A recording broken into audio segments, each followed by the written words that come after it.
Hi there guys, this is Nikhil from GreedyTech and these are some quick tips and tricks for your Coolpad Note 3 Lite.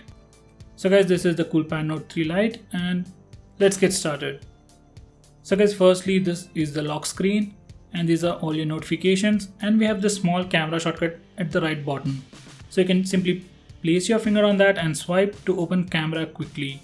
You can pretty much do anything and everything using the camera app that you can normally do by unlocking your device, except watching your previous photos. So when you are in this mode, you can check only the pictures that you have just taken. So if we go to the gallery, I can see only 2 pictures. The rest of the pictures are locked. So to look at them, you need to unlock the device. So let's go back. Now once again we are at the lock screen and we can choose to show or hide all the notifications in the lock screen from the settings. So I am able to see the notifications because I have chosen that option. So I can simply swipe down to access the notification toggles. So once again this is the lock screen, and to unlock it I can simply swipe up and enter the password, or else I can use this fingerprint scanner to unlock the device. So let me just do that for now. So I need to just place my finger on it for a second and it will unlock the device. So apart from that, we have some nice gestures like double tap to wake. So I can simply double tap the screen to wake it up, or else we can draw a character on the screen when the display is turned off to open an app quickly. And by the way, it works really well if the device is unlocked. I have set the phone dialer as a shortcut to open when I draw a C character. So let me just show you all these things. If we go to the settings, we have this option called as Smart Control. Select that, and in Smart Control select Wake Up Gesture. So if you want to enable double tap to wake, you need to enable this toggle and press this checkbox. Now double tap to wake feature works for you. And if you want to open any app using a character, then you need to enable this option. So this is the C toggle. So I have enabled it. Now if I select that, so this is the C character, and I can enable these toggles to do those specific tasks. So I can draw a C to open the phone dialer, E to open the browser, and M to open the music player. And I can even unlock the device quickly by sliding up the unlock screen. So anyway, if we go to the action and screen, we have options like glove mode, which improves the sensitivity of your screen. We have multi-screen, which is nothing but your double window. And next we have 3 screenshots. So if I want to quickly take a screenshot, I need to press volume down and power button both at the same time, or else I can press and hold the power button and I get the option to take screen capture. And apart from that, if I enable this toggle, I can use 3-finger gesture to take a screenshot. Just swipe like this and it takes a screenshot. And let me just show you the multi-window. So this is the multi-window. I can open 2 apps at once. I just need to click on the app and it opens. And now I need to click on the second app and both the apps will be opened in their own windows. So now I can watch a video and do other stuff too. So we have the option to resize the windows or swap the windows or completely close the windows. I meant the double window or the dual window. So guys, we have this app for fingerprint management. So we need to enter or insert our fingerprint on the fingerprint reader to unlock it. So over here we need to enable this option or toggle to unlock your device using your fingerprint scanner. So if you want to add a new fingerprint, you can press this button and add your fingerprint over here. By the way, you cannot add the same fingerprint twice, and you can add up to a maximum of 5 fingerprints. So guys, next, if you want to lock any application using your fingerprint scanner, you need to use FP lock. So once again, this comes pre-installed. So to open the app, you need to place your fingerprint once again and verify yourself. And once you do that, you will see all the list of apps that are currently installed on your device. And as you can see, I have locked an application called Video Looper. So all the locks or all the unlocked locks in red color means that the lock has not been applied to them. So as of now, only the Video Looper has been locked. So let me just try to open that app. So this is the app, and every time I try to open it, it'll ask me to verify my fingerprint. And once I do that, it will open the app. So guys, if we go to the notification toggles, we have all our shortcuts over here. So the important ones are multitask or dual window that I've just shown you.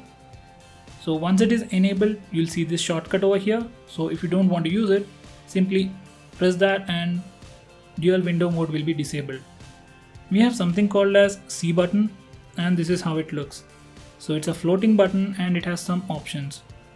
So you have the option to go back, go to home screen, take a screenshot, lock the device, mute the device, restart or power off, lock rotation, change brightness, volume, multitask, menu, and that's it.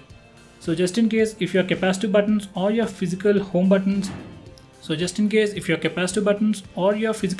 get damaged, you can still use the C button to navigate throughout your phone. So guys, next we have something called as long standby, and once I enable that, this is how your device will look. So basically it will block or stop all the background applications and give you access to only these 5 apps. So in this way it will drastically improve your battery standby time. So to come out of it, you just press the exit button and you're back to your normal home screen.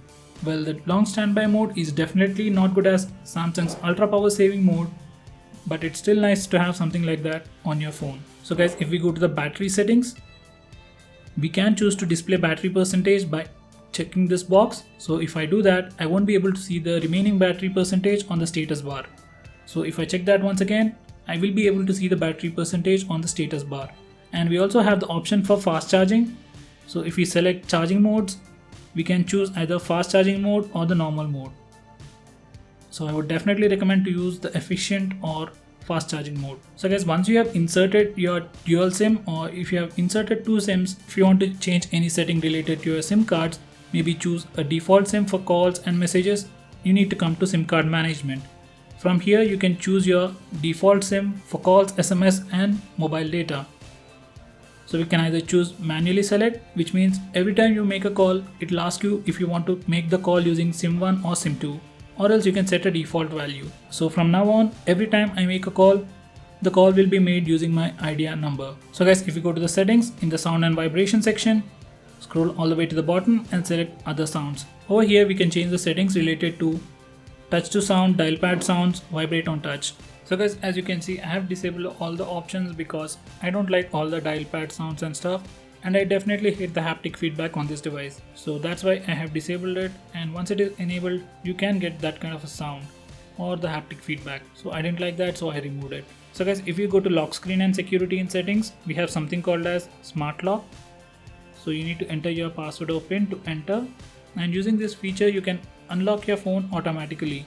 So you can unlock your device if you're connected to a trusted Bluetooth device, or if you're in a trusted place, say home. You can use your face to automatically unlock the device using face recognition. Next we have trusted voice, which I definitely don't use or suggest to use. Next we have something called as on-body detection. So once you enable this option and unlock your device once, and as long as you're continuously holding this device, or as long as your device is with you, then it won't ask you for the password once again. So if you put your phone on the table for like few seconds or minutes, then it will definitely ask you for the password once again. So this is a really nice option, and I would definitely suggest you to try it out. So guys, next we have something called as unknown sources in the same category. So if you want to install apps using APK files, then you need to definitely enable this option. And finally we have something called as screen pinning, which is actually a very nice feature. So once it is enabled, we can see this pin in the recent task panel. So I can pin any app or application, and once it is pinned, you cannot come out of that particular application. So to come out of it, you need to enter the password. So guys, to come out of this particular application or unpin this app, you need to press and hold the back button, and once you do that, the screen will be unpinned. So guys, usually it should ask for my password, but as I have enabled the on-body detection, it didn't ask me for the password. So guys, finally these are some extra tips or bonus things. So if we go to settings and select about and click on the build number at least 7 times, you will enable developer options.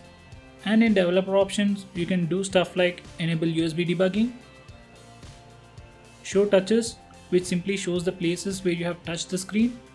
So you can see a small bubble following my finger. So that's the place I've just touched. And finally we have this option to change the transition or animation speeds. So it has been currently set to 1, and if you change it to 0.5, the phone will look a lot faster. And you can also choose to completely disable the animations. So there you have it. So from now on you can definitely observe or feel a slight improvement in the animations. You can try this out with any phone. And by the way, if you increase it to 2 or 4, your phone will feel very slow. So there you have it guys, these are some quick tips and tricks for your Coolpad Note 3 Lite. I hope you found this video to be helpful. If you like this video, give me a thumbs up and share it with your friends, and subscribe to my channel to see more videos just like this.